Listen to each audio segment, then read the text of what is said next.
You know what the real tragedy of our time is? We have 2 minutes, Goro. Don't let it touch you, you're a ghost.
Prometes amarte y ser leal en los desafíos futuros.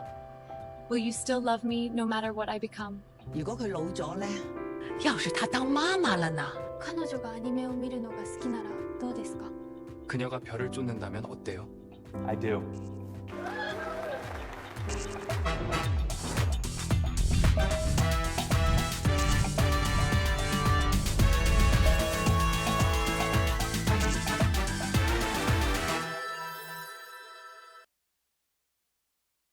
All right. I'd like to welcome Zheru and Deren to the stage, if we're ready. And there you go. Welcome. Good to see you again. Hi. Welcome. Hi. Good to see you. Good to see you, my friend. Yeah, everybody. Good to see you. Good, good. Oh, thank you. All right.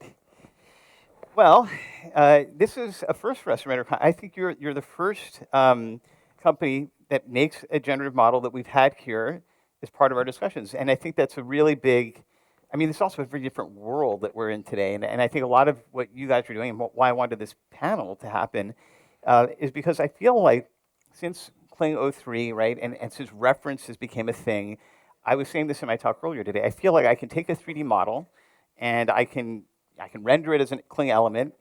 I can basically take a Garud shaded 3D scene. I can feed that into the video edit model, and I have a renderer. Not like I'm typing prompts and AI is generating something. It is a steerable thing, and this kind of progress is remarkable. And I think that's something that, as this becomes more and more powerful, you will be able to control what generative AI does as you would a render. In fact, I mean, as a rendering company, I feel like there is no other path that is ahead of us. I mean, Jensen is like every pixel is going to be neurally rendered. And I feel, as I look at the landscape, and there's a lot of different models doing a lot of different things. We work with Apple, NVIDIA. One thing that you guys have done really well is I feel like the references that are in Kling are great. It's got really good quality. And, I think you guys have a lot of artists using it. And when I look at the work that Deren has done, I mean, I only saw Beggar's Canyon, this latest one, like yesterday, a day ago, and I think you're putting it out today. I showed it to the audience earlier, and the feedback was like, this is remarkable. I didn't know that that you could do this, that you could get this kind of consistency. And I think what you can speak to, Deren, is that it's a lot of hard work. It's still a lot of things that go right or wrong to get it there. But the fact that this is even possible is remarkable. So with that, sort of laying the groundwork for this panel, I'm excited to get started. And let's talk a little bit about Kling. And I think a lot of our audience is in the production space, and a lot of what I think has been tricky with generative media is that you don't necessarily get back like a 10-bit EXR. I mean, that's certainly something we can see, but as you guys look at the space that you're in and the interest that you're getting from more higher-end productions as something that you want to address versus the mass market, which may not care about some of this stuff. Yeah, thank you. So hi, everyone. Thank you so much, Jules, for having me here. My name is Zheru, and I lead global partnerships for Kling, and then Otoy is a lovely client of ours. To answer your question, I think we are developing our model. Kind of going back to history, Kling launched over less than 2 years ago as the first ever mass accessible consumer consumer grade model with Kling 1.0 that launched in June 2024. So we launched with the consumer in mind. And what we realized with the push out of Kling 2.0, 2.5, and now 3, our latest models, is that production professionals have really adopted to using AI tools to really storyboard, iterate, and even kind of having them in the official pipeline. So we started with consumers in mind, and we're now, with that as a foundation, trying to fulfill more professional needs. And then as our model and the industry develops, we are seeing that consumers now demand higher quality outputs. Consumer, as in content creators who are mostly on TikTok and Instagram, for example, are demanding higher outputs quality from us. And then, consumers of that content are also demanding higher quality. So we're seeing this basically this expectation of what a model should be generally outputting to be increasing with the industry while the technology gets more sophisticated. So for us, I think obviously we always have the professionals in mind because we are viewed as a premium product in the space. So we're always having that kind of North Star in mind, fulfilling the professional needs. But we're also seeing that because of that capabilities that we're providing professionals, consumers are discovering it, and then then their needs and their standard for these tools also rose with our capabilities. So I think it's not a kind of like this or the other. It's more of a these capabilities are now fueling a higher content quality, like output quality, even from the consumer side, that we're seeing there's an overlap and convergence in output in output quality and then expectation. So I think we're going to continue to try to fulfill those needs. So with our latest launch of multi-shot and then 1080p outputs and then soon hopefully higher quality output, we are definitely having those professionals in mind. But then with a global hit feature like motion control, a lot of consumers are using it to kind of make fun of their pets and like friends. And then a lot of these videos go viral. And then we're seeing professionals then now use motion control to do a lot of VFX stuff. So I think it really goes hand in hand. And then both kind of parties can get inspired by the usage in different ways. Yeah, and it's funny because when people think of these models, I mean, video editing, video to video, is super powerful. It ultimately is what I was describing. I mean, you have a render, you feed it the underlying scene or video or production work. So I think that for that alone, that's one of the reasons why I think there's probably a huge demand for higher quality, higher resolution. But video to video is ultimately one of the really interesting ways to steer what this technology can do. So that's great to hear, and I think that your guys' trajectory has been really interesting. I mean, I remember Kling 2.1, and that was, and obviously with 0.3, my personal experience, and I've been testing it heavily, is that 0.3 does a lot of stuff. I mean, if you turn first and last frame, you get 21:9. It goes higher than 1920. It is really powerful, and it seems like you guys are converging around sort of like one model that can do a lot of stuff, and I think that's good.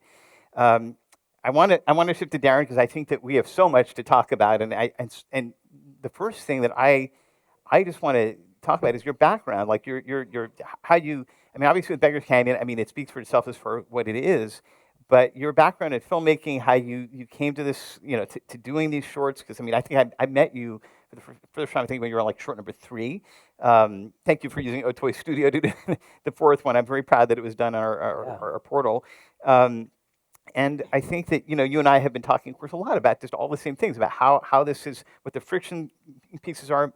But the remarkable thing that I've come to understand about watching what you've done is that you've worked around a lot of the limitations that might be there in today's models and gone through them and gotten a piece that frankly looks, I mean, it's remarkable. And I feel like there's a lot of work that went into that, but also a lot of interesting approaches. That's why we don't see that everywhere with the same kind of consistency and quality that I think you delivered in this short.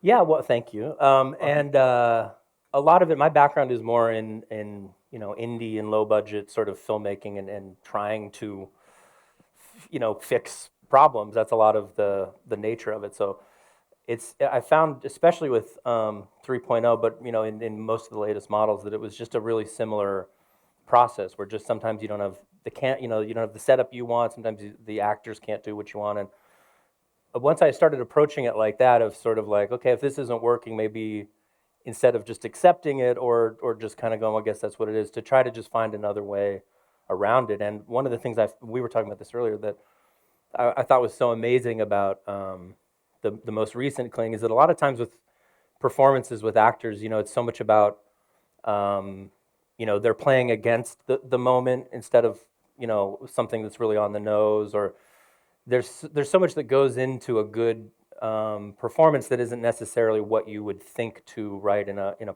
prompt if you're just going directly for it.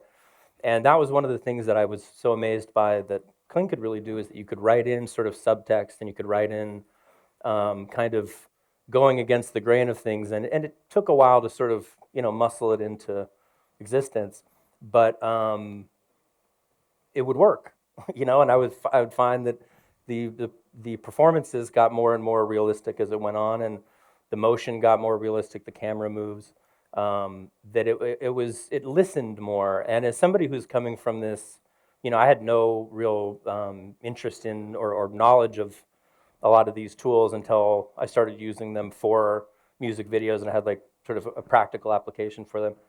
And I just couldn't believe how useful they were for just regular old cinematic stuff, like for meat and potatoes kind of filmmaking. And so that's where I started to get really excited about them, as at the very least a sort of animatic tool or something to just figure out where you're going and see it quickly and have some idea of looking at it. For me personally, I mean, that was always my trouble with Blender and with a lot of things, where you really need to see ahead of time what it's going to look like.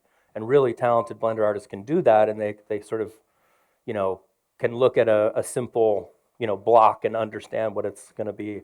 And for me, this was great because I could just see it right away. I could go right into the performance and see if it would work, and cut it together. And it was intuitive filmmaking in a way I was a little surprised was in this realm. And now I think that's kind of the future of the realm, Yeah, I mean, it is, hearing your journey to getting to where you are. I mean, there's a lot of these things where it's like, well, this wouldn't be possible. I wouldn't know how to do this without these kinds of pieces. But also, I think that you're approaching it as somebody that wants a performance, that's a filmmaker or an animator. And it's certainly, I think we both know from working with these things that it does take, it takes a certain amount of understanding of the tool you have. I mean, it's Yeah. It is a brush, it is an engine. In some ways, it's more squirrely because it's like, you will not necessarily get back what you put in.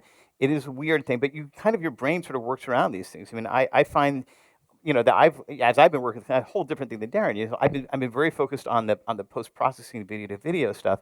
And it is weird how well it works sometimes when you just, this is like, if you prompt it a certain way and you tell it to replace this green screen background with this it'll always work. And if the elements are to certain dimensions, I mean, obviously when you're dealing with a little brain that you're creating in these models, yeah, there are things that might sort of push it over a certain limit. But once you find what those are, it works incredibly well. Some of the earlier tests I was showing were like green screen footage we had from 4 years ago. We can not only replace the background, but it's like the model can fill in the reflections, all these things. I mean, it's a different world. Like those tools just don't exist in CG or filmmaking, but here they are.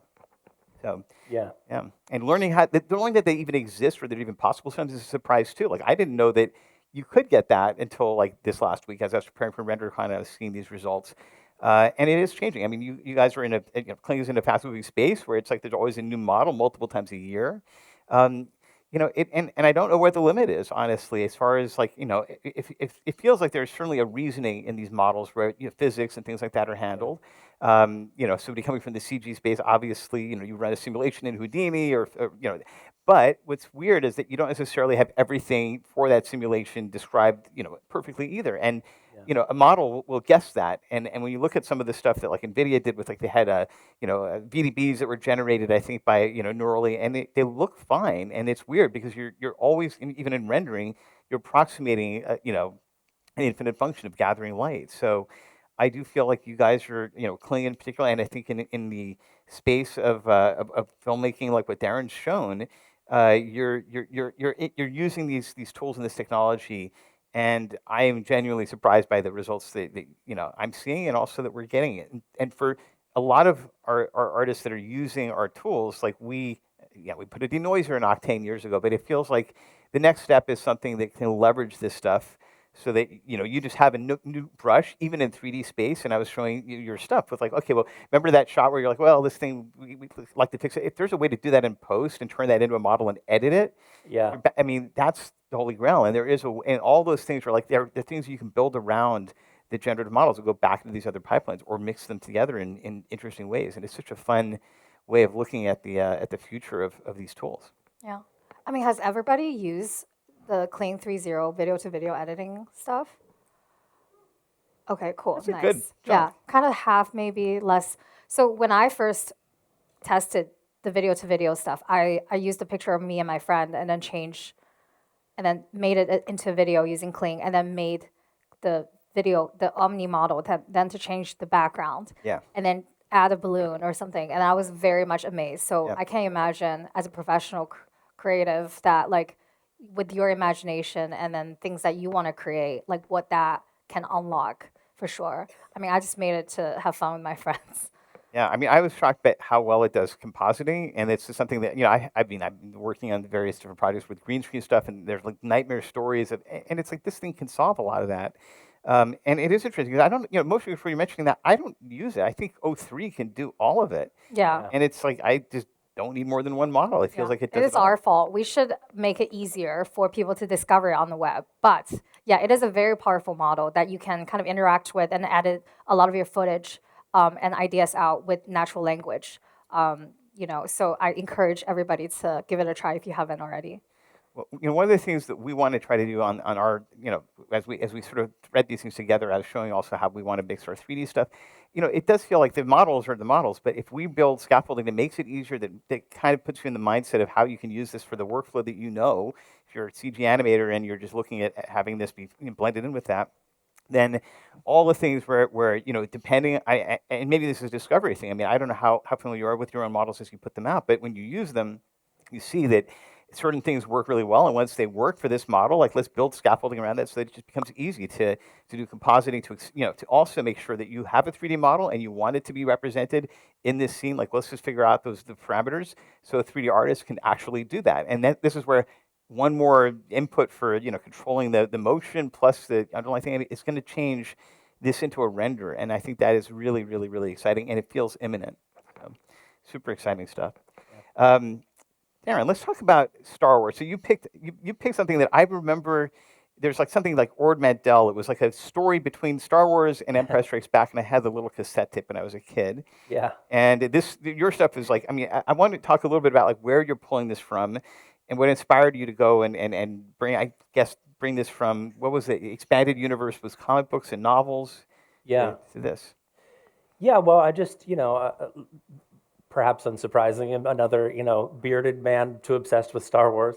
And I basically just always loved it. And I think, same way with After Effects, you learn to do After Effects and you kind of do lightsaber effects, sort of the first thing you do. And Star Wars is just always sort of the language of kind of tinkering with new technology. And that was always such a George Lucas thing and stuff.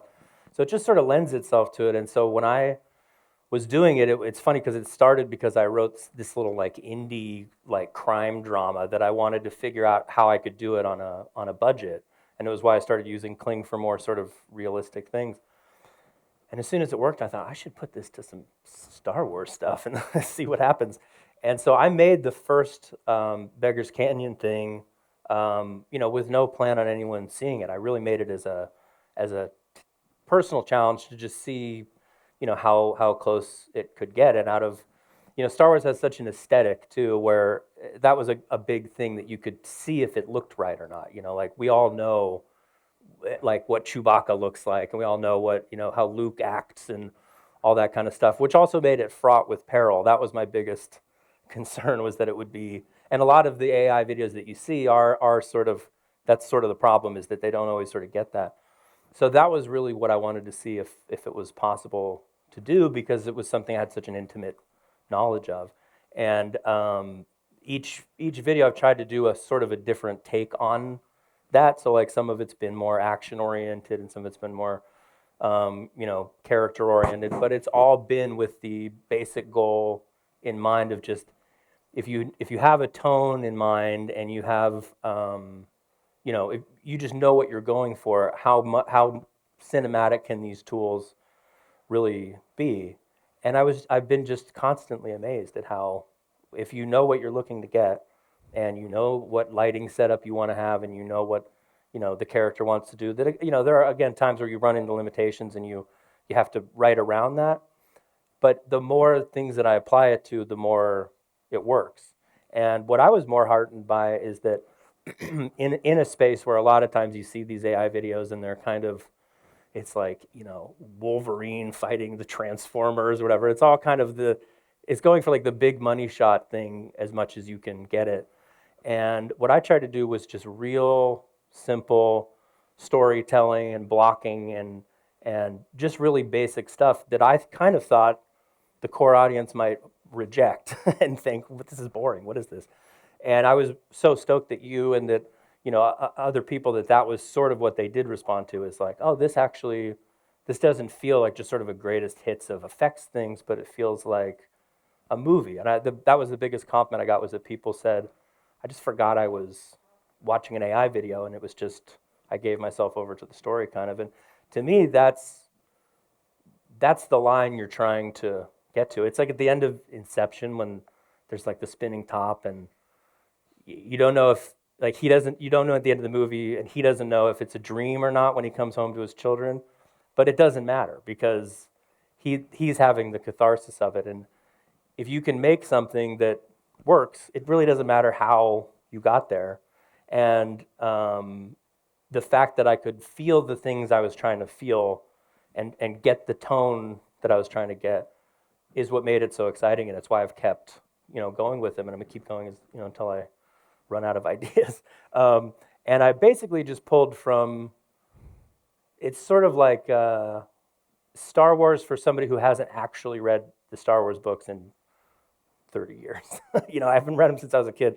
So they're all very loosely pulled, but that's sort of the criteria to me, is if I remember it, if it's somewhere in my memory, then I feel like it's maybe a special thing that's worth looking at. And so it's really loosely kind of adapted from that stuff, but that just was, especially that specific era of like between Empire Strikes Back and Return of the Jedi, everyone, you know, we go right from like Luke getting his hand cut off to like, he's like a badass Jedi priest by Return of the Jedi. And, you know, everyone wonders what happens in that time. And so it was both an exciting time to look at and just a challenge, because I knew it would, if people didn't like it, they would know it right away. It's kind of the one thing you want to really try to get right, you know. So I didn't think it was going to work as well as it did, and it's really honestly a testament to the tools that they could be pushed that far. And I've just been thrilled to see that that's a part of it that people are responding to, is just the feel of it, the tone, and capturing the look and the cinematography and all that stuff, which is hard to, I mean, no matter what your budget is, it's really hard to do. And so to be able to do it with these kind of tools, I thought was pretty revolutionary. Yeah. I feel like a lot of people, well, obviously we're in this era of new models being very flashy and like the capabilities are very interesting, but to the consumer of what you make, it doesn't really matter what camera you used. Like, I don't really know or care what James Cameron used in Titanic, like what camera, what setup, I don't even know, I don't care. But the story is so touching. I feel like that's a really good testament to, actually people probably didn't care that you used Kling. It was that the story you made and then the way that you put it together was very touching and emotional. And I think that We are seeing that trend, especially going on once the model, our model capability or the industry's like reached a certain point of this is just another tool for you to better storytell. And then like your audience is not gonna care what tool you use eventually. And then again, the power is back to the creators to tell really good stories. Yeah, so that's a really good actually reminder for everyone that yes, we're here to serve you to tell better stories. And yes, it is a lot of anxiety trying to see like, oh, in 3 months, what's gonna happen? Like, what can I do with this new tool? What I need to learn? But ultimately, I think we're gonna reach an equilibrium where you then can go back to focusing on your craft. Yeah. Yeah. And you're saying something I've heard from a lot of folks we speak to in this space. Like 3 months from now, you guys don't know what's happening. You don't know what others are doing. It's really strange to hear that from something that is already. I mean, I feel like this is somewhat mature, and it's like you guys are on Kling 3, but it is something where surprises do happen. But I've spent a lot of time thinking about this, and even in preparation for this talk, thinking about like what do we already have? How is it even possible that you're? Because I don't think you could have done exactly what you did in this last one in January. Like it feels like some of these things are truly like the references thing, the O3 stuff is really powerful, but it feels like the more control we have, the better this can go. Because even then, I mean, if you're getting a generation back that is wrong, it's like a binning in a GPU, right? You have to throw it in the bin and get it again.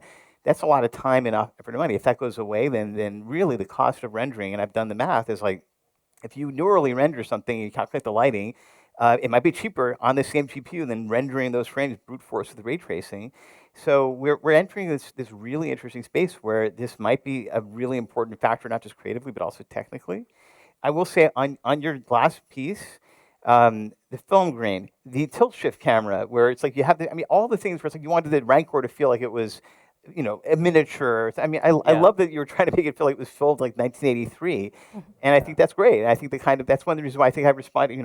The first two, I remember the first one. I was like, by the second one, I was like, I really wanted to talk to you because I felt that the care and thought that you're putting in to something that was trying to tell a story, that was thinking even about those pieces, was rare. But also the fact that you were able to do it is really interesting. And I mean, did you add the film grain in the model, or did you do that in post for the last piece? I mean, I have so many questions about where this different pieces fit Yeah. together on that. Yeah, that was in post. But yeah, it all comes from the same thing of, I mean, even in the prompts, I'll put in, the kind of the Kodak film that they, shot the originals on, or I'll use references of stuff from that time. I try to get really specific, and I don't know how much of it is placebo and I'm just sort of seeing it, but it sure seems to have an effect and to get it to that place. And those little things are what sells it. And it's also a lot of the limitations too, where a lot of the shots that you see people do, it's very tempting, especially I feel like J.J. Abrams has had such a sort of effect on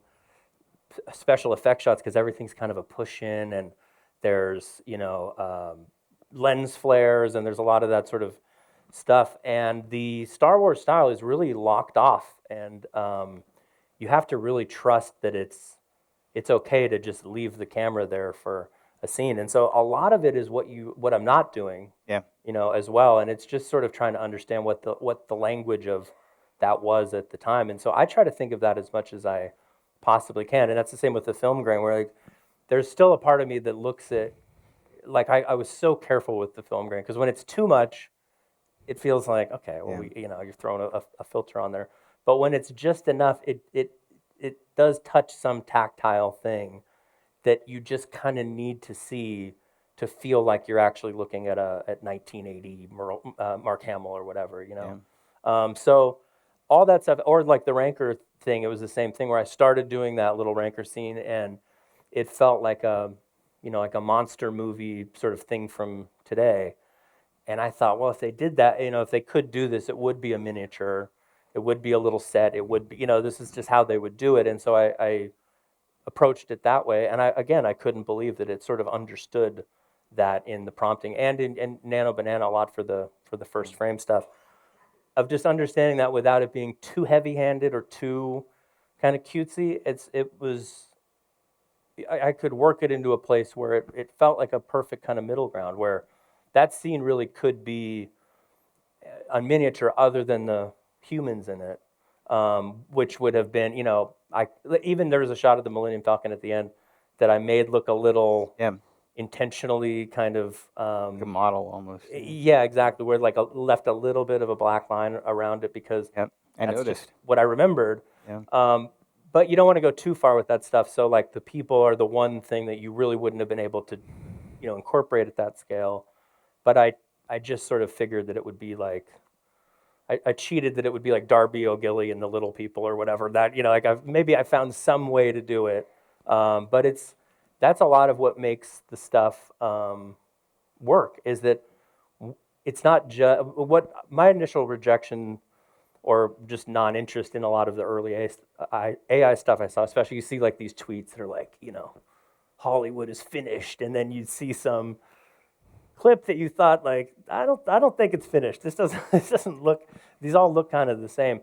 And what was amazing to me was that if you had a real vision, if you wanted to pull back, if you wanted to push things to a certain era and keep them in that era and have nothing look too much like it was outside of that, you could do it.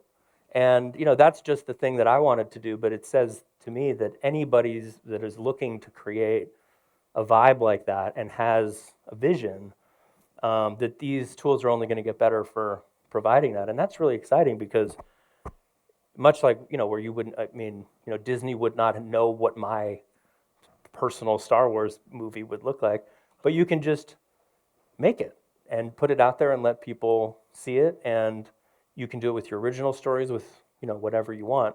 But the idea that instead of it being like, there's a style to AI, or to any of this stuff, the fact that you could use these tools to get the thing you're looking for is where I think it's so promising.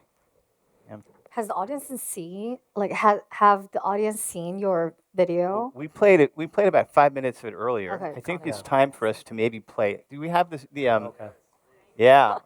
Because it's really good. Yeah. Do we have the 4 or 5 minute clip that Deren prepared? Let's roll that if we do. Or just like have it in the back as we talk. Well, no, You think mentioned. I think the one you sent also has the second or third one in there mixed as well. So, Yeah. guys, do we have that? We don't have it. On my computer. All right. Right. Okay. Oh, Do we have my computer? My computer is in slight the. deviation from the. All right. Well, they're going to grab. I played it this morning as part of my talk, and I don't know how many of you guys saw it. So we're going to get the computer and we'll roll it. But also, you're putting it out on YouTube today, I think, right? Isn't that? I put it out yesterday. Yesterday. Okay. Yeah. So it is live on YouTube, so you can watch all 13 minutes of it.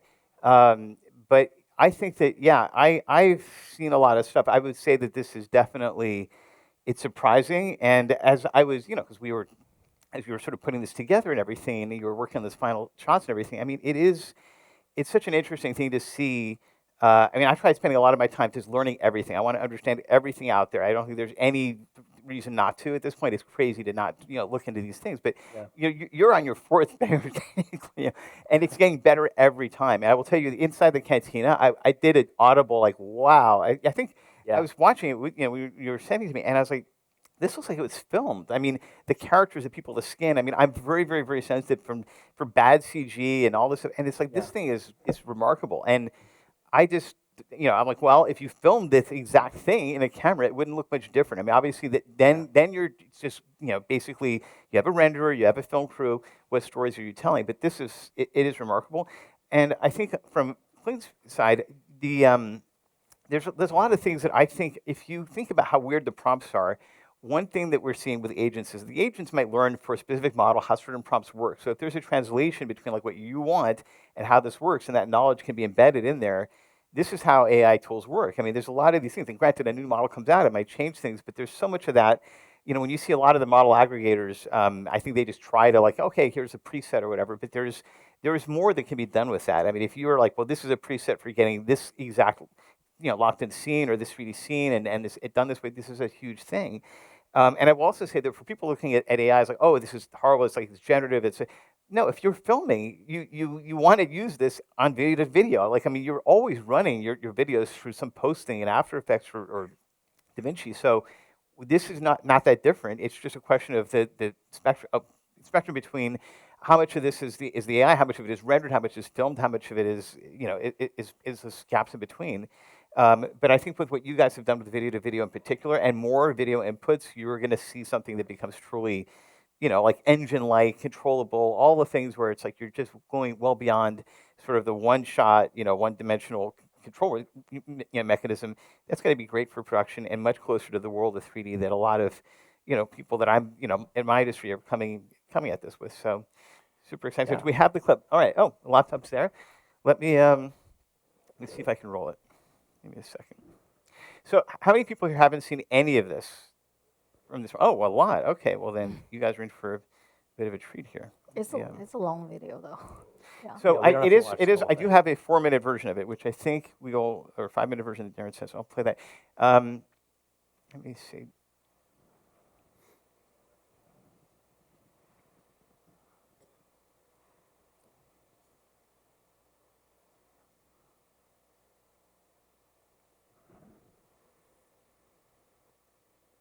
Okay, this is a 5-minute version. I guess we'll try playing this one. Let me see if this load.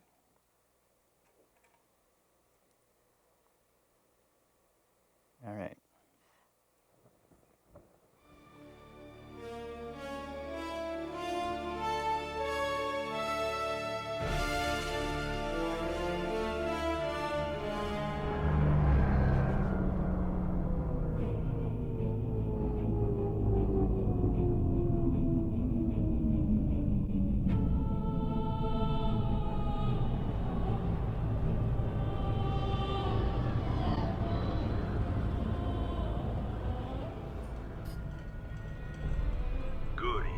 Been a long time, Boba. Looking ravishing, as always.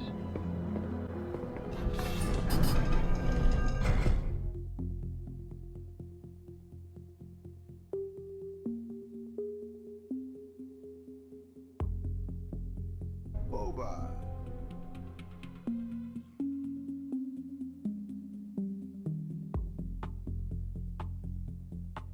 It may be the most fortified place in the galaxy. Just how do you plan to break into it? We're working on that part. We all want Captain Solo back, but we just don't have the resources for a mission of this magnitude. We can't just leave him behind. We have all made sacrifices, General.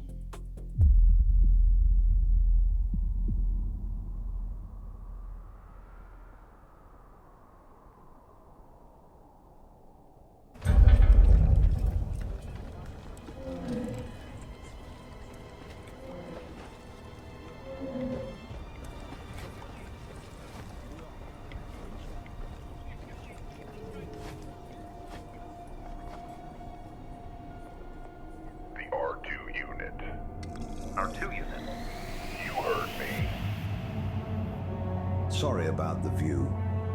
Not a fan, I take it. This vainglorious fool. He controls half the galaxy, but entrusts it to a junkyard dog like Vader. Foolish enough to pay me a hefty sum for a worthless smuggler.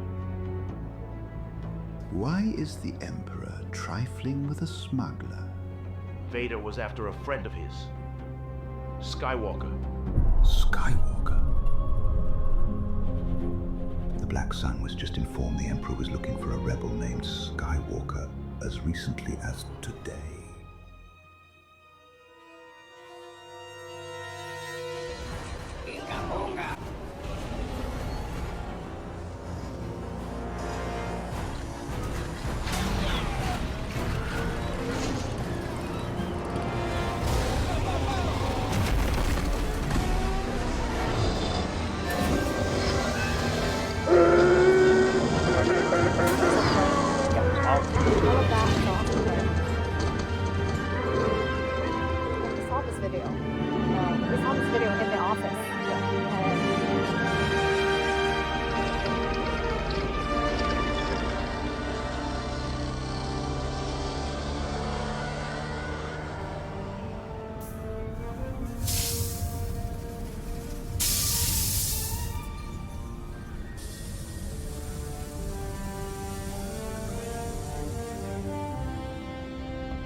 Me too, Chewie.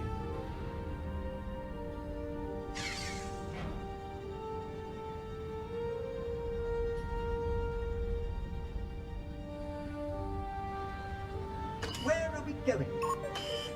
The Galactic Center. Sounds crowded.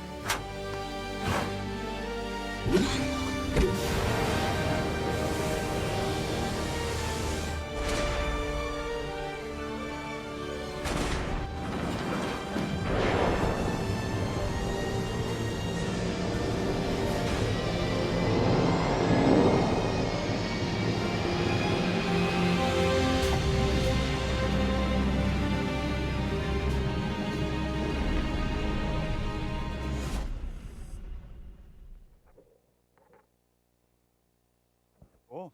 Yeah. Yeah, that flew by. Yeah. Yeah. How long? That did was it take- crazy. Yeah, I mean, how long did it take to do? Because also, what people might realize is there's also other your 4 pieces. There's some of them mixed together in this piece that you put together. Yeah. But like the last one was 6 to 8 weeks, do 13 minutes. Yeah. Part time, right? Because you had. Yeah, it was after hours. Yeah, I mean, it's and how if you now how much of that time was spent in failed generations, and how I mean, would it be any faster if there was greater consistency? Like, what was the biggest? I mean, it's still a crazy amount of time to do this kind of stuff in. Like, what could make it even better if anything? That we're all sort of here talking about the tools. Yeah. Well, actually, a good case study of it was, you had noticed a shot about the Falcon. Yep. That there was something wrong with. I'm very detail oriented with this stuff. I'm like, It's amazing, actually, it really is, and that the satellite dish on top, that instead of it being a dish, that at a point when it turned in that last shot, it turned into sort of a tubular sort of thing at the end. And I'm pretty detail oriented about it, and I missed that. And then you didn't even say to change it, but you just mentioned that it was there, and I thought I should change that. Seems like a minor fix, right? And it was 12 hours later. I'm just sitting there like, Jesus Christ, this guy's satellite dish. Yeah. What the hell is going on? And it's like, and that is the stuff that I think, if I could have just like in generative fill type of thing, just sort of circled it and went like, this dish needs to be like this.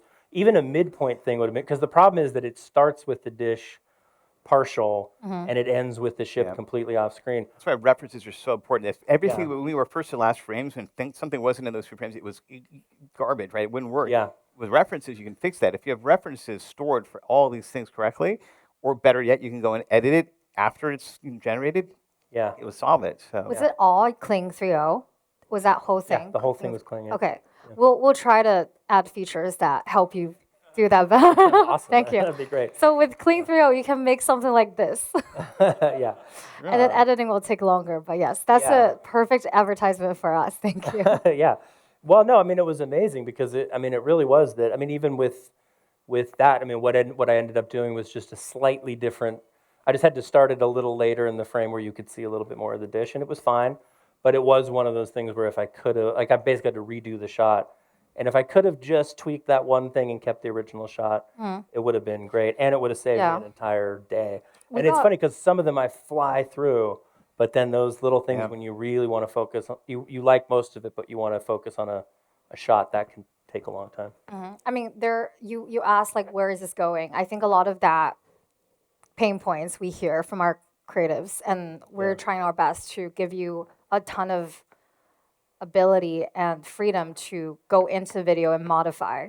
Yeah, you should see what I was showing very this morning. Detailed because things. one solution isn't even to go back to them. It's to basically take every frame, right? Which is, I don't know if you saw the thing I showed this morning. I just took your shots and I ran them through. It turns them into a 40 Gaussian splat, and then you can edit them and even use generative stuff to clean it up. And that is really an elegant solution. And you can take the 3D models and apply it. And if like that's the kind of stuff I wanted to build on top of what you guys are doing and for your kind of workflow. And I feel like it's going to be cool. It's possible. So that's one of the reasons why I wanted to prepare all this stuff for today, to show some of those early pieces. And I think those tools are going to be really useful. And it does sort of, I mean, that 12 hours thing, I've run into these things where it's like, wow, this thing is like, we're stuck somehow. I don't understand why, but something is not quite right, and it's just not going in reverse. But if you have the ability to you go back to the traditional things where you can just, basically circle what you want or put in the model, you're in a whole different place. And I think that getting to that point soon is going to make a big difference for all this stuff. So. Yeah, and I think once you can do that, I mean, something like this, again, like a 13-minute video. I mean, if you're if you're really working on it every day and doing it, I mean, you could easily do something like that in 3 or 4 weeks. Yeah. You know. Well, crazy stuff. I want to thank you both so much for being part of RenderCon, and it was a pleasure having you here, and it's such great work, and thank you. Very excited by the incredible progress that's being made all around here. Thank you so much for having us. Thank you both. Thank you. Thank you, everyone. If you guys are more interested, I'll be here for a little bit, so come find me. Well, thank you so much, Jules. Thank you so much. Thank you. Thanks, Joel. All right, I will be around a little bit. We'll definitely catch up. Okay.